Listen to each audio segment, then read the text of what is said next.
On this podcast, you'll find interviews with high-performing, successful individuals in life sciences.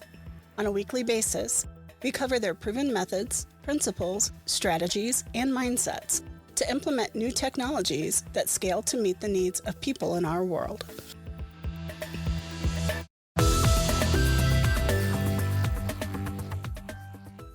Welcome to Life Science Success Podcast. My name is Don. For those of you who don't know me, I'm a consultant in life sciences. I help companies manage complexity and increase performance.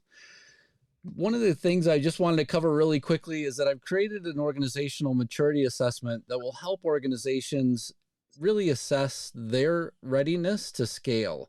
And so it looks at key factors like the way that you manage teams, the way that you manage leadership and things like that inside of your organization. And so it's just a fabulous way to gauge gaps that you currently have in your organization and opportunities there.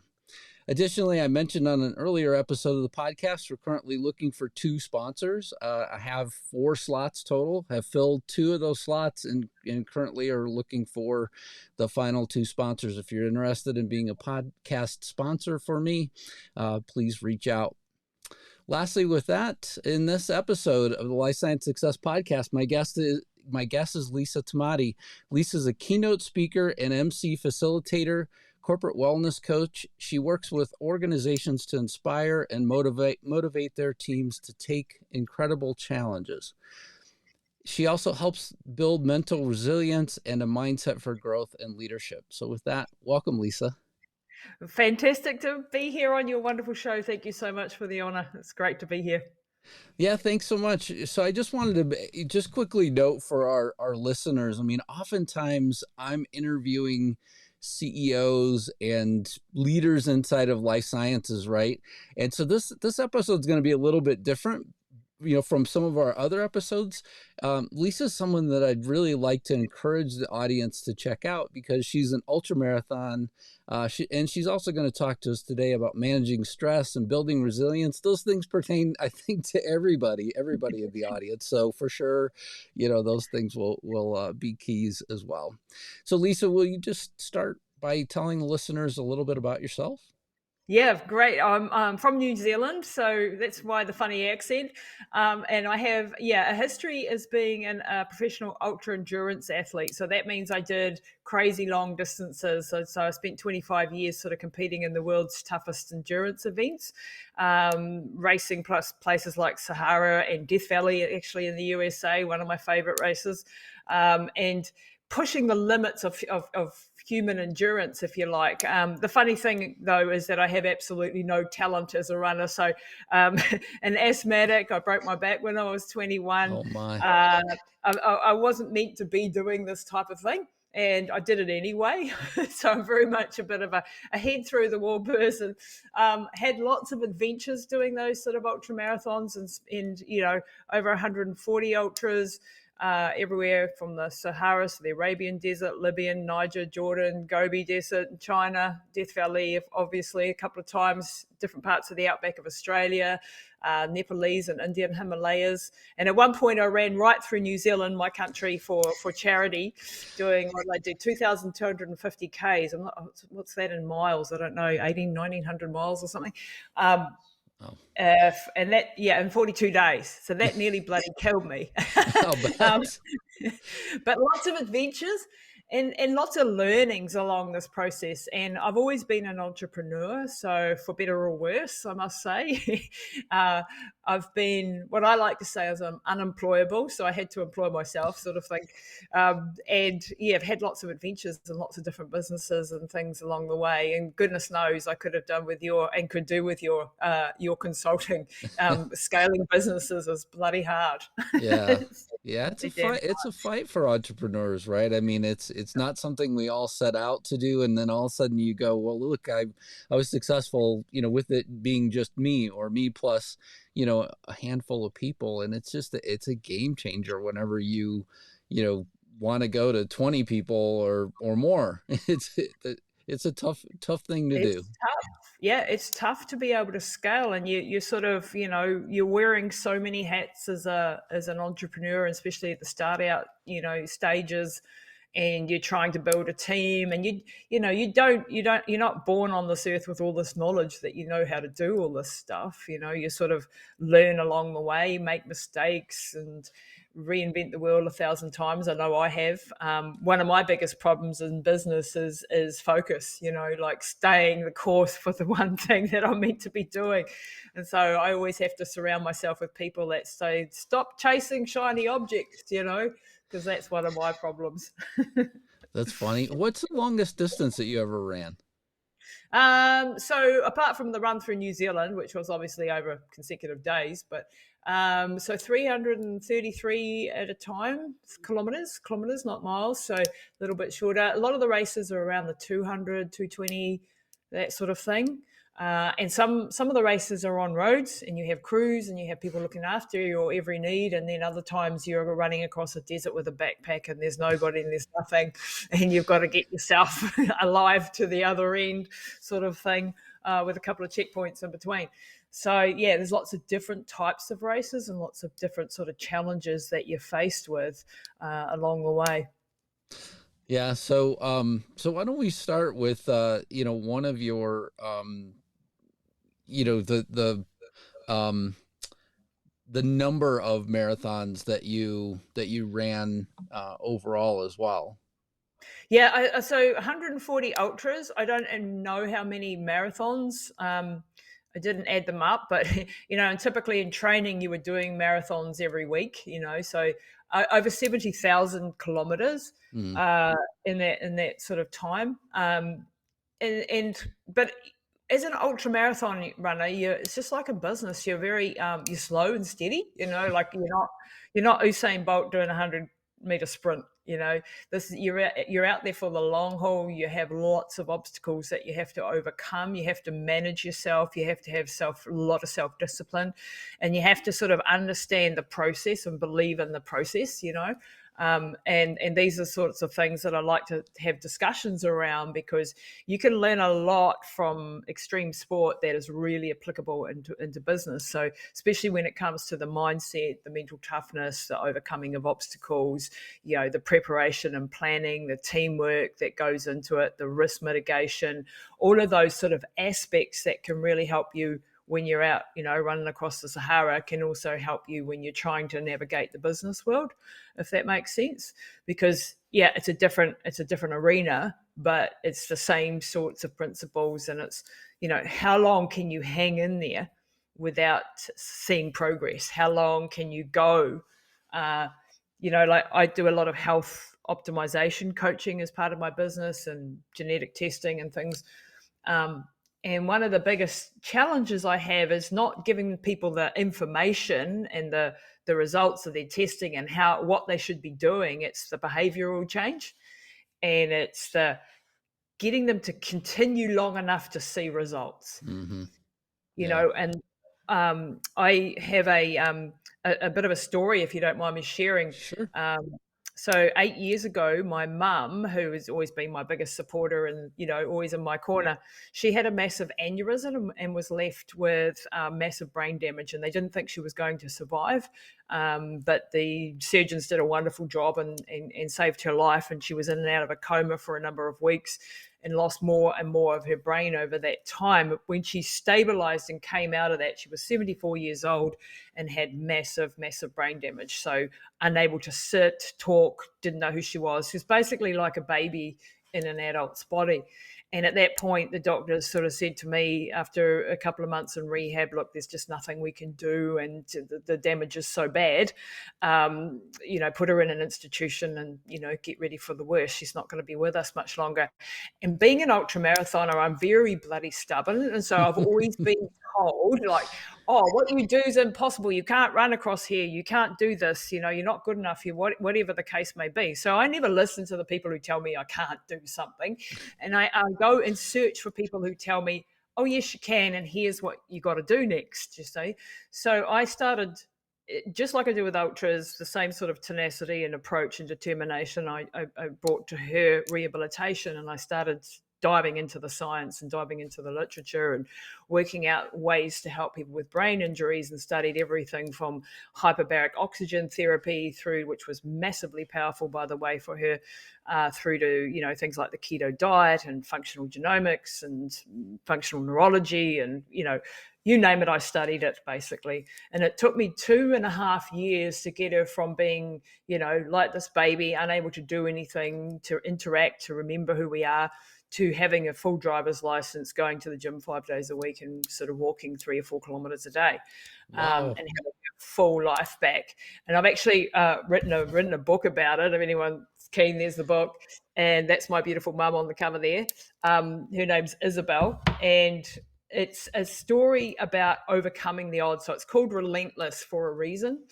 One of the reasons for the success with that journey, which was really against all the medical prognosis, it was, you can't do that, was because we just kept grinding out the training every day, all the time, and looking for the next thing. When I would get here some progress, I'd be like, right, what's next? What else can I do? What new thing can I learn? And tenacious, with studying and, and it blew me to pieces. I'll be honest with you, like burnout was a big thing in the last, few years. But I got her back, and to me, that was everything. And unfortunately, that wasn't the end of the story. A year and a half ago, my mum ended up with a tumors in the brain from a CNS lymphoma, which I know that you've run for charity for lymphoma. So thank you very much for your service there, because it's very, very much needed.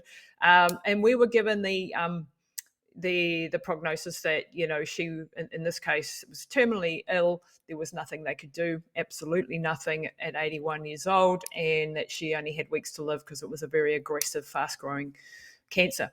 That's, again, I went back to the science. I went back and started studying and researching and finding doctors. And one of the beautiful things is I have a podcast too, which you're going to come on.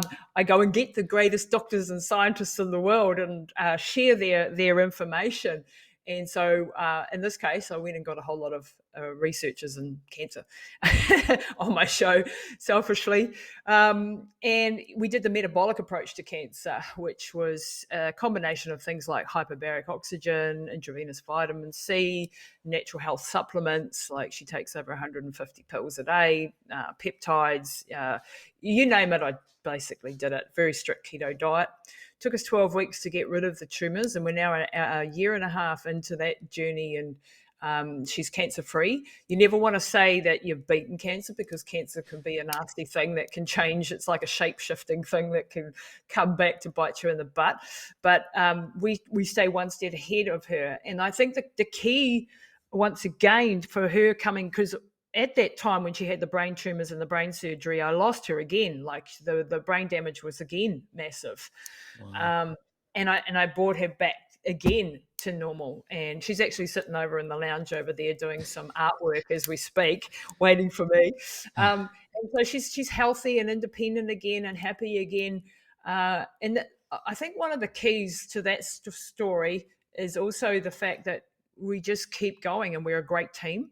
I do all the research. I, run the ship. I'm the fun police when it comes to the diet and all that sort of jazz. And I'm an iron, like I have an iron discipline when it comes to her. But she's willing to do all of the things that I ask her to do. And I treat her like an Olympic athlete. We're training for our Olympics. And that's the way I treat, I work with a lot of people with cancer now, and a lot of people with strokes and head injuries and things like that, with some major things going on in their lives. And it's not only the protocols and the development and of that side of things, but also the mindset is absolutely crucial, that you just don't ever give up, that you keep fighting, that you keep believing that you can see yourself as this healthy person again. If you can't see yourself as that healthy person, you will never get there. You have to have that vision. Yep. And I think that was really, really key. And I try to apply that to my businesses as well, sometimes successfully, sometimes less, but yeah. Yeah, whenever I So, used to work in the hospital, the one thing that, I mean, with end stage cancer patients, so oftentimes cancer patients go through multiple therapies and they wind up kind of, this is the end of the road, right? The medicines that are available just, have sort of run out. And so they get to that point, and the one thing that all the doctors would say is the most important thing to convey to this patient is hope. There yeah, is still hope. They could walk in the next time they come in for therapy, and we could see a drastic change in something that we hadn't seen before, and it could be either good or bad based on just their mental state. So yeah, I absolutely. completely Yeah. critical as well. Yeah, yeah, absolutely. There's a book actually called oh gosh, what is it? Kelly Turner, Radical Remission, and it studies 1,000 people who've gone through cancer journeys, and they were all terminally ill, and why they didn't die. And the commonality, 7 out of the 10 were mindset Mm. related and spiritual related, and stress reduction, and all of those sorts of aspects, if you like. There was only 3 that were diet, lifestyle, exercise, all of that sort of stuff, and health supplements, and various therapies. But a big key piece of the puzzle is what mindset you come in with. And so yeah, I'm very big on that, obviously, is the mental side of things. And I think as entrepreneurs, this is the other side. Is we're generally very go people. We're driven, A-type personalities, for the want of a better description. Very adrenaline, often dopamine focused. And for us, it's about also building in the recovery time, and that's not something I did well as a younger person. And probably don't do as well as I should now either. But it's prioritizing that parasympathetic state, that Mm. recovery, that rest, that healing. As hard as you go forward as an entrepreneur, you need to go just as hard in the recovery and the rest phase, because without it, you'll end up sick, and you'll end up broken, and you'll end up burnt out, and you'll be wondering why. And because I've been through this a few times now, why the stuff that I went through earlier I could handle, and now I'm not handling it. Why Right. am I not as resilient as I used to be? And really working hard on that piece of the puzzle. And I think the older you get, and the more I study things like the HPA axis and hormones, and what stress does in the body and things like that, the more I'm like, yep, that's got to be my number one focus for many people now, is dialing back that stress. And even if you can't dial it back in your life, because let's be honest, we've all got things coming at us that those tigers are chasing us all day. Is doubling down on the rituals and the habits and stacking habits that will help you stay as resilient as possible, putting good nutrition and putting good supplementation, and really keeping an eye on your health and sort of prioritizing that. I think that's a really good message for entrepreneurs and business people to think about. Yeah, and I mean, it's one of the things too that I also in my book that focuses on overcommitment. It really, as I was writing it, I kept well. So the first part that I sort of had a debate with my editor about was, sort of including things to sort of relieve your calendar, but also things that actually long term will have a bigger effect, like meditation and things like that. And so we kind of went back a few different times in terms of the way that it was going to look in the end. Mm-hmm. But it was one of those things where to your point about burnout, I just it's something that I worry about with a lot of the entrepreneurs that I work with, and even the people in larger corporations. I mean, we shifted from a point in time where you clearly had, your work time and your personal time, and most people were going to an office and things like that. A Yeah, lot of that time has shifted, and yeah, we're working like this, right? Where we yeah, work like virtual exactly. people all the time. So I Yeah, mean, people could say, well, hey, look, you could just work more then.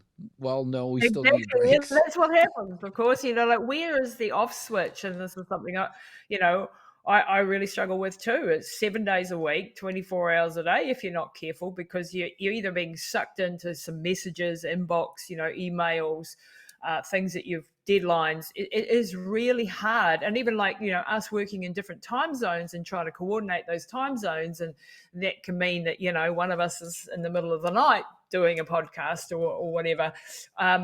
All of those challenges that we have to then double down on the recovery side of things. So I think that is, as humans, one of the biggest ailments we have is trying to drive down that sympathetic state and get that parasympathetic nervous system going, and the importance of that for your immune system, for your reproductive system, for your digestive system, for your ability to make clear, good executive decisions.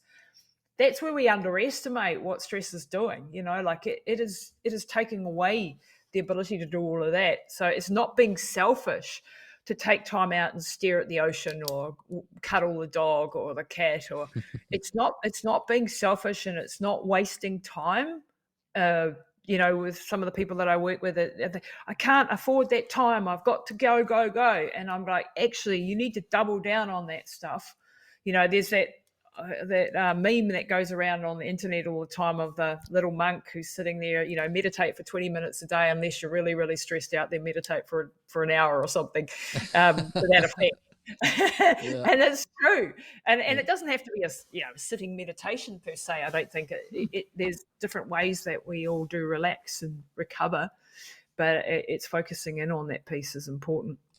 Yeah, it's strange. I mean, as we're talking, and I hadn't really made this connection before, but there are two entrepreneurs in life sciences that I know that are currently battling very intense cancer, and they've been sort of serial entrepreneurs in the space. So they've done this multiple times. Now all of a sudden they're battling cancer, and in part, one of the things that I've also heard from researchers in the past is that a lot of this stuff pertains to the stress that you take on. Oh, so yes. Yeah. Yep.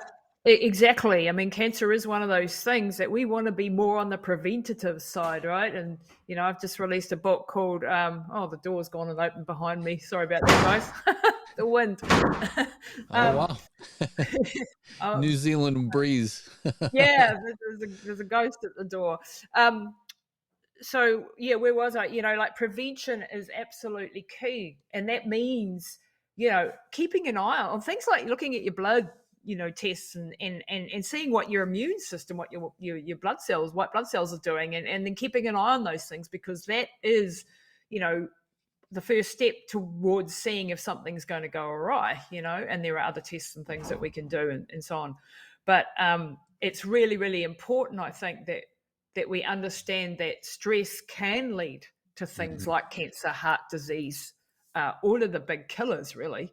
It's not something that we optionally get to think, oh, well, I'll worry about that when I'm dead, or I'll worry about that in 10 years' time. It's something that we've got to work on the daily, And, and this life is not set up for us like that. So we have to take it. We have to make it happen, Optimize your sleep, optimize your nutrition, optimize your supplementation. Take time to do different therapies throughout the year if you can do that. All of these things where you're putting back in, not just pouring out all the time. Yeah. Well, it's interesting that you say that, because one of the things that, I'll just tell the listeners here as well that I'd love to talk to you about is taking the blood test that's available on your site. Would love to have, my information read, but I've done this a few different times as well, just to sort of figure out, are there vitamin deficiencies in me? Are other things in check or not? And of course I do it with my physician as well. I mean, I wouldn't say that I don't, but there's lots of tests that are out there available that can provide an awful lot of data. And then I tell people, I wear two of these bracelet things now. I wear, of course, my Apple Watch, and then I have my Whoop bracelet as well. And it's primarily because I feel like I get more data, which helps me sort of make decisions about what I should and shouldn't do as well. So yeah, I'm just going to quickly shut that door. Sorry about that. All right. Yep. Yeah. So for the listeners, I mean, one of the things that I would encourage you to do as well is, check out Lisa's website, in addition to, just her books and things like that, information on things that are available. As she said already, she's a health coach, and, she offers a test as well, as a part of Yeah, her so coaching practice. I So do a lot of, I think data, as an entrepreneur, we need to understand our data. And it's probably some area that I'm pretty slack on, to be fair, in the business side of things, doing your analytics, boring. But that's really key, right? To know where the metrics are and your KPIs are sitting. And, and it's the same with your body. You shouldn't be driving your body without a dashboard. And that is not only blood tests, but things like genetic testing, understanding where your hormones are at periodically. And we don't need to be obsessive, because having aura rings and whoops and things, you can go down the other route where you're, oh my god, my heart rate's up 5 beats today, I'm going to die. It's you can go the opposite, but data helps you make good decisions, and test, don't guess. If something's going a little bit off, you're not feeling right, then you can go and have a look under the hood. And the earlier you look under the hood and see what's going on, and it could be a combination of tests and things, then you're more likely to be able to fix it. If you wait till I'll get round to it, that's when the wheels can fall off, and then you've got a major issue. And having dealt with mum's disabilities and things over the last 8 years, oh my gosh, if I could turn back the clock, if I could give myself the knowledge that I have now 8 years later, right, and go back to 10 years ago, man, I could have saved us and our family, and like tons and tons of heartache and pain and money. Like the amount that gets spent once you are sick can bankrupt you, literally. Like, you trying to get your health back. So yes, it might be expensive to do some tests and to get some supplements or whatever the case may be, or get a trainer or a thing, but it can cost a hell of a lot more when you're actually dealing with a cancer or the results of an aneurysm or a stroke or a heart attack or whatever the case is. That could be damn sight more expensive. Yeah, the number one reason why I wanted the Whoop was primarily because it tracks your sleep a little bit better. With the Apple Watch, it frustrates me because no matter what, I've tried different ways to try and silence all the things so it doesn't, bother me whenever I sleep. But it either is turning on, or it, vibrates occasionally, to notify you of something that it thinks is important. And all that stuff just interrupts your sleep. So of course you're not going to get good sleep with an Apple Watch on. So the developers need to listen to that and take that one into account. You don't want anything to pull you out of your sleep. We want to be in there.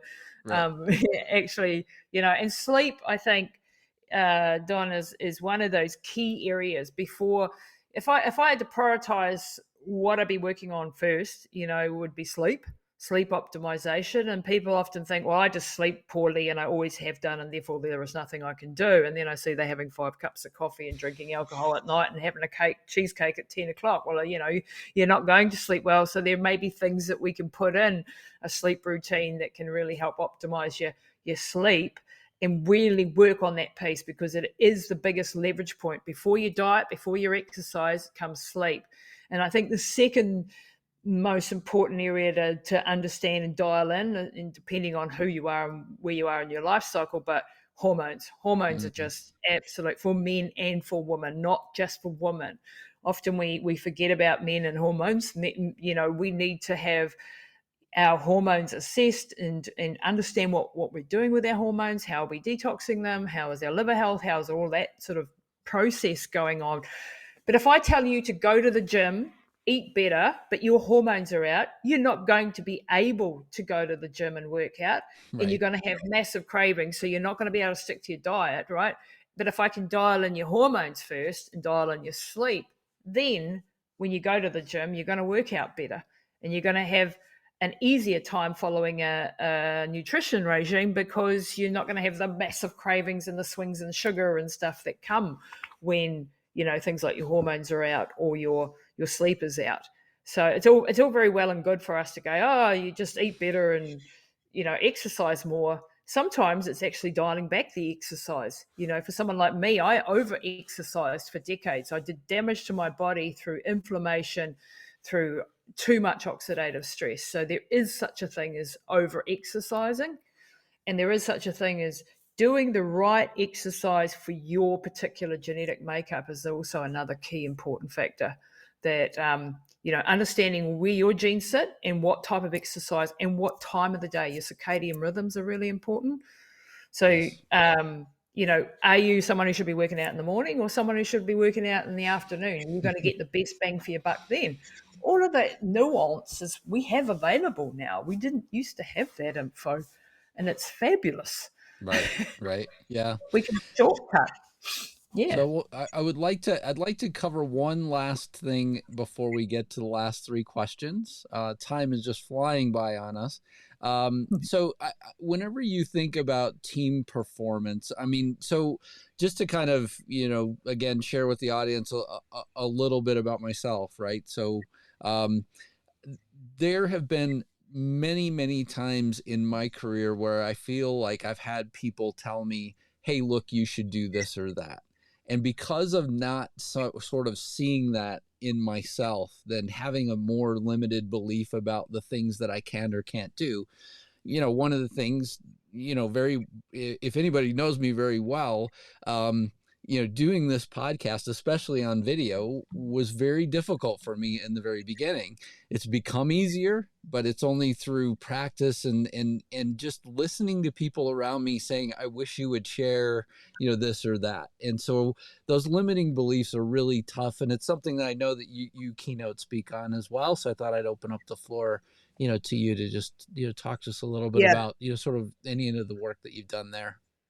Yeah. So I think that, most of us, if we're not psychopaths, have that imposter syndrome in us somewhere, that little voice, that little kid that was told that it wasn't very good at something, not bright enough, you can't do this, whatever the case was. We've all downloaded in our early childhood a set of beliefs that were downloaded to us from our environment, our friends, our family, our culture, and they don't serve us. And so as adults, we need to start re-examining some of those underlying subconscious programs that we're running and see if we can't undo those. And when you hear that little voice going, Don, you can't do a podcast. Who do you think you are? Nobody's going to listen to that. All that sort of self-talk, which we all can relate to on a daily basis, probably. It's just going, I hear you. I hear what you're saying. It's not true. And I've got this. Thanks very much for your input. Because we all have we're not schizophrenic. We've got like different voices inside of our heads, that have been planted there over the times and over the course of our childhood and our early years, mostly, where we've downloaded certain things. I'll give you an example out of Mum's life. She, when she was a young girl, she was up on stage doing a speech at the school competition and she froze and she, couldn't get a word out on stage. And it was terribly embarrassing for her. From that moment on, she would never public speak, right? And yet she was a teacher, so she would talk in front of children, but she wouldn't, when she had the aneurysm and a lot of that past was broken, like a lot of those memories and the power of those memories was taken. And now she'll get up in front of an audience of 500 doctors and tell them her story, because that limiting belief is no longer running as a program, right? Because it's gone out of her memory banks, And so that's an example of a limiting belief that held her up all the way through her adult career, and then all of a sudden is no longer an issue, And that's what we're all doing. Every day. I do this all the time. It's not like you don't have these conversations of not being good enough. We all have them. Yeah.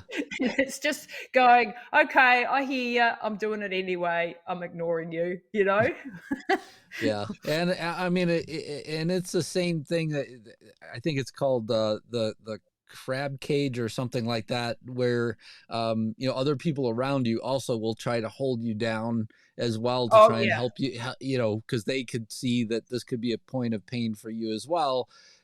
Not saying that they're trying to do it to negatively limit anybody, because I think that's one way of interpreting it. But I also think that, just people try and protect people around them and say, hey, you may not want to Definitely. do that because it might cause you some extra pain.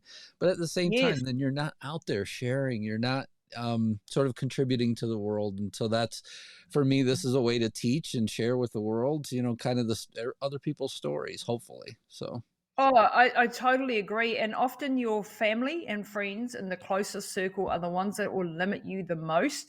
And again, not because they don't care about you and they want to hurt you, but because they are frightened for you, stepping outside of that into that dangerous, out of your comfort zone, whether that's, running across the desert or starting a new business, or studying to get a PhD in something. People will be going, oh no, don't do that. You're gonna, it's gonna be really, really tough, and we don't want you to experience that. And I find that just to be like, never like understand that your family will likely not see your talents how other people will see them. Like to give the famous example, Jesus wasn't even recognized in his own hometown, right? He had to go further afield to be recognized for, just as a silly sort of example. But it is, in your hometown, you are never going to be let out of that box, because and your parents can be brilliant at this because they changed your nappies when you were 2. How can you have a PhD, or how can you be standing up on stage or be a professional athlete? How can you do that? You're my little baby. Mm-hmm. You know, Yep. it's hard for them to get their head around that. And it's not because they don't love you or believe in you. It's because they know you too well, and they've seen you go through those stages, and you may have evolved past those stages though. And Yep. that's not what they're seeing necessarily. And then you get people in your life who do want to hold you back. Sure. I've seen this with lots of people who've, gone through weight loss journeys or something, and all of a sudden their friends aren't their friends anymore because, hello, this person's now successful in doing something that they can't do, and they don't like that because it makes them feel bad, and that's just sad, really. It's just a Yep. bit silly. We should be encouraging each other and lifting each other up, not and celebrating people's wins with them. I I think agree. that's important too.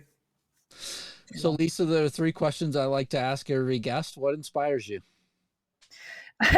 My mum inspires me, if you couldn't tell, because she keeps going regardless of what's happened to her. She gets up and she fights every day, and her mindset is just.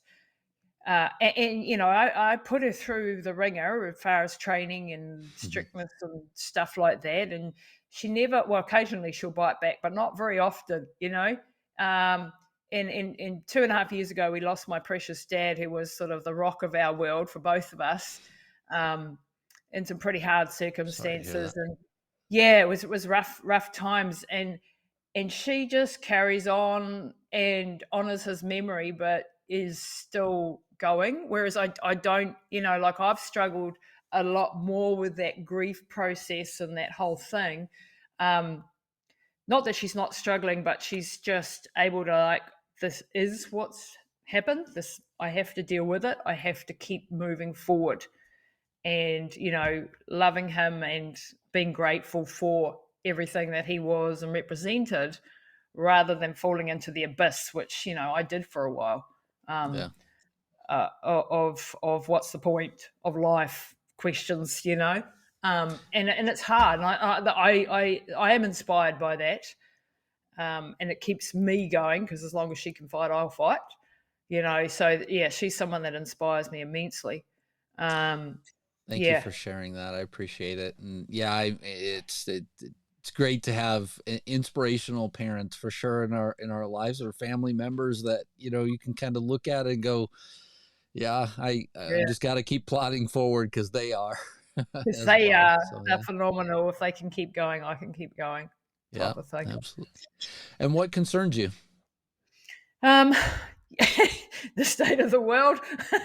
Mm, There's lots of obviously massive issues in the world. I'm concerned where a lot of things are heading. Obviously, I think we all are. Um, but what I try to do with my concerns is, what can I practically impact? What can I change? mhm. And then try not to focus on the stuff that's outside of my control. So I'm very specific with the news that I let into my world, and very conscious when I go to actually watch anything. Um, is this going to serve me? Do I need to know this information right now? And we do need to know a certain amount, because we live in this world and we've got to function and we've got to know what's coming at us.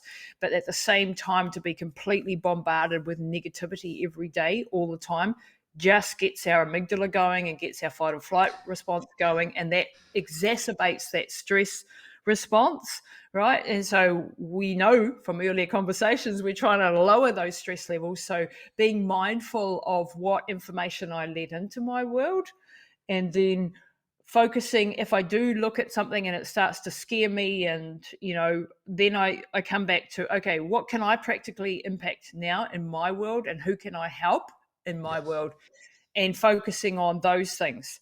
This is my work that I've been set down on this earth to do, and I'm going to have as big an impact as I possibly can. And if I focus on the positivity of working with people and working with my team, then I'm having an impact on the world. And I can't control what's happening, and it's beyond our power. So why focus on it? I Yeah. think Thank you for that. I awareness, but couldn't not agree focus. with you more. I think it's important to yeah, I mean, I think just limiting like negative things in your life, it sounds easy, but at the same time it's hard whenever you're wanting to equally be informed as well. Yes. Yeah. Yeah, it's and picking your sources, picking your times, and setting aside time a day to go and do that, to keep up with what's going, and then trying to balance it out with positive stuff that's going, because we know how news works. We know that it's all clickbait and it's headlines and it's about capturing your fear, your amygdala. So you need to go and then go, okay, they're trying to sell newspapers, stories, books, whatever they're trying to sell. Where's the other side of the story that's not being told? And Hmm. where's a beautiful story in your immediate neighborhood or environment that you could also focus on, that's a positive thing? Because we do only get the negative in the news. We know that because that sells. But there is a lot of beautiful things going on in the world, and there are a lot of good people doing a lot of good things. We're just not hearing about it, Yeah. not much. Yeah. Yeah, I agree. And then lastly, what excites you? Growing and scaling business and trying to have a bigger impact in the world and reach more people. And that's why I'm so grateful for this opportunity too. That excites me. This gets my fire lit, and how,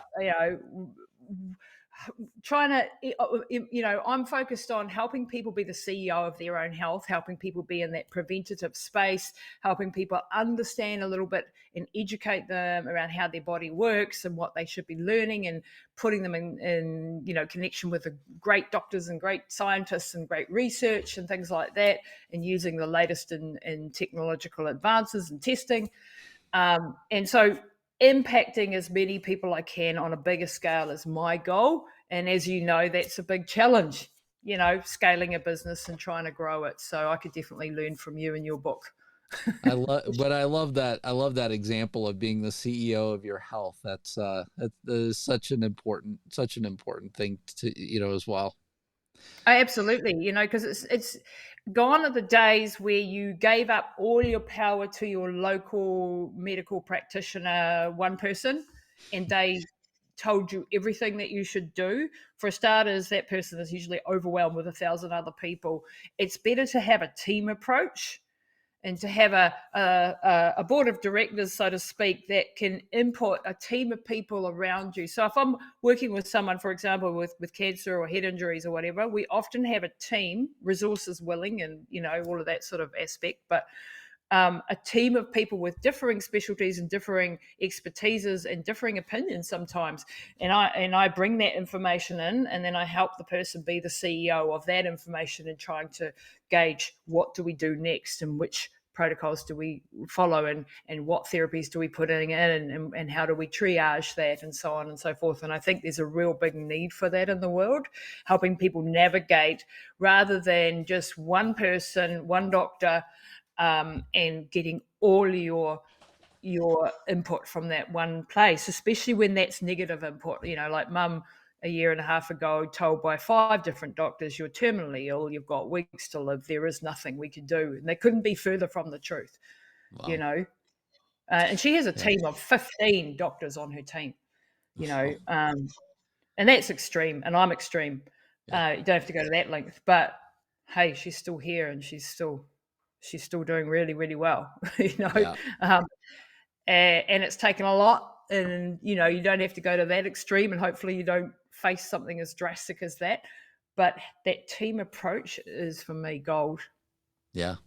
And then the last question that I have for you is, where can people find out more about you, and how can people get in touch?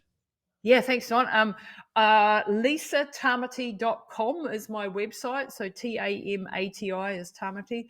That sort of houses everything, sort of things. I have a supplement range and genetic testing. I have 3 books that I've written.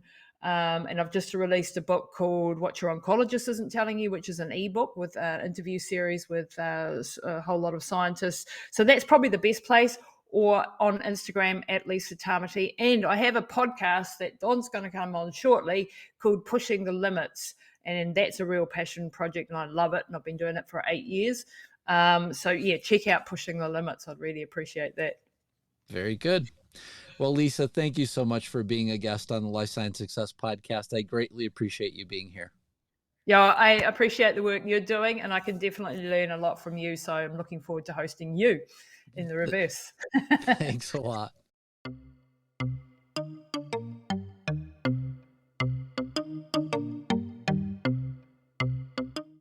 Thank you for listening to Life Science Success. For complete details about this podcast, including show notes, how to get in touch with guests, and more episodes, please visit www.lifesciencesuccess.com. If there's someone you'd like for us to invite to the show as a guest, please let me know by sending me a message at the podcast website. Please click subscribe on your favorite podcast app, share the podcast, or tell a friend about it, and last but not least, rate the podcast. Thank you again.